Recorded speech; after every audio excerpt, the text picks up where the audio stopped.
Hello friends, તમારું સ્વાગત છે મારી ચેનલમાં। તો આજે આપણે બનાવીશું શિયાળામાં ખાવાની મજા પડી જાય તેવું સ્પેશિયલ મસાલા સાથે કાઠિયાવાડી લીલી તુવેરના શાકની રેસીપી। તો આ શાક આજે આપણે કુકરમાં બનાવીશું અને એકદમ ઝટપટ તૈયાર થઈ જાય છે અને ખાવામાં તો એટલું ટેસ્ટી લાગશે કે તમે વારંવાર બનાવવાનું પસંદ કરશો। તો ચાલો ઝટપટ તૈયાર થઈ જાય તેવું ચટાકેદાર લીલી તુવેરનું શાક બનાવવાનું શરૂ કરીએ। રેસીપી સારી લાગે તો વિડીયોને લાઇક કરજો, વધારેમાં વધારે શેર કરજો અને હજી સુધી જો તમે મારી ચેનલને સબસ્ક્રાઇબ ના કરી હોય તો સબસ્ક્રાઇબ કરીને બાજુમાં રહેલા બેલ આઇકન બટનને પ્રેસ કરજો, એટલે નવી નવી રેસીપીના નોટિફિકેશન આવશે। તો ચાલો બનાવીએ। તો શાક બનાવવા માટે અહીંયા મેં 250 ગ્રામ જેટલી લીલી તુવેરને આ રીતે ફોલીને તૈયાર કરી લીધી છે। હવે આપણે શાકમાં નાખવા માટેનો સ્પેશિયલ મસાલો તૈયાર કરી લઈશું। તો તુવેરને સાઈડ ઉપર રાખીશું અને ખાયણીમાં આપણે 8 થી 10 જેટલી લસણની કળી ઉમેરીશું। તેની સાથે જ આપણે 1 ઇંચ જેટલો આદુનો ટુકડો ઉમેરીશું। 2 લીલા મરચાંને આ રીતે રફલી કટ કરીને એડ કરીશું અને તેની સાથે જ અહીંયા મેં થોડીક લીલી કોથમીરની ડાળી લઈ લીધી છે। તો આ મસાલામાં કોથમીરની ડાળીનો ટેસ્ટ ખૂબ જ સરસ લાગશે, તો તમારે જરૂરથી એડ કરવો। અને હવે અહીંયા મેં એક નાની મીડિયમ સાઇઝની ડુંગળીને આ રીતે રફલી કટ કરી લીધી છે, તો તે પણ આપણે ઉમેરીશું અને બધી વસ્તુને આપણે એકદમ સરસ રીતે ખાંડીને તૈયાર કરી લઈશું।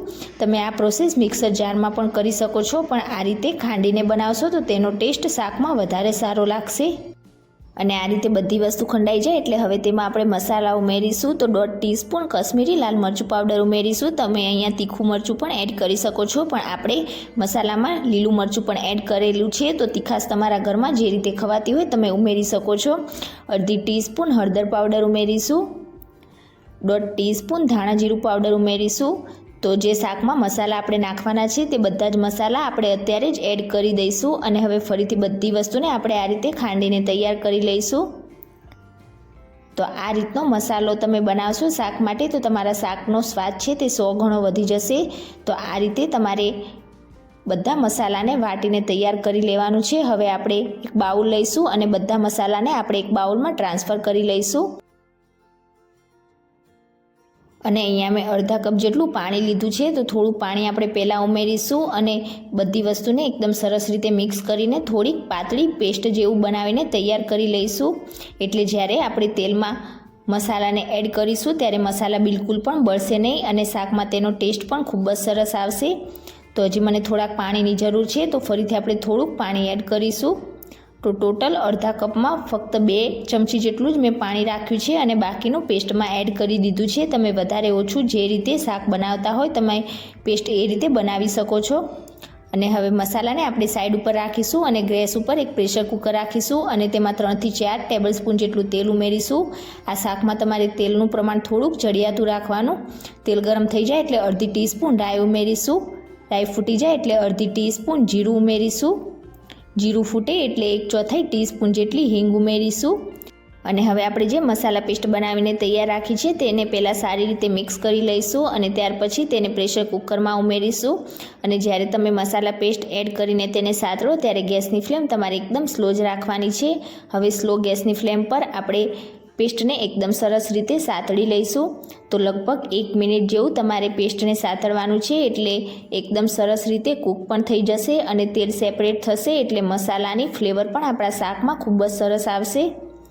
તો લગભગ મસાલાને સાતળતા મને 1 મિનિટ જેવું થઈ ગયું છે અને તમે જોઈ શકો છો કે મસાલામાંથી એકદમ સરસ રીતે તેલ પણ આ રીતે સેપરેટ થઈ ગયું છે। હવે તેમાં 2 મીડિયમ સાઇઝના ટામેટાની પ્યોરી આપણે એડ કરી દઈશું, મિક્સ કરી દઈશું સારી રીતે અને ટામેટાની પ્યોરીને પણ આપણે 1 થી 2 મિનિટ માટે આ જ રીતે ખુલ્લી તેને સાતળીશું, એટલે ટામેટા છે એકદમ સરસ રીતે કૂક થશે અને શાકમાં તેનો સ્વાદ પણ સારો આવશે। તો કોઈ પણ શાક બનાવો તેમાં તમારે મસાલા અને પ્યોરીને એકદમ સરસ રીતે સાતળવી જરૂરી છે, તો જ શાકમાં તેનો સ્વાદ વધારે સારો આવશે। અને જો તમે મસાલા કે પ્યોરીને સાતળશો નહીં તો શાક તમારું એકદમ ફીક્કું લાગશે।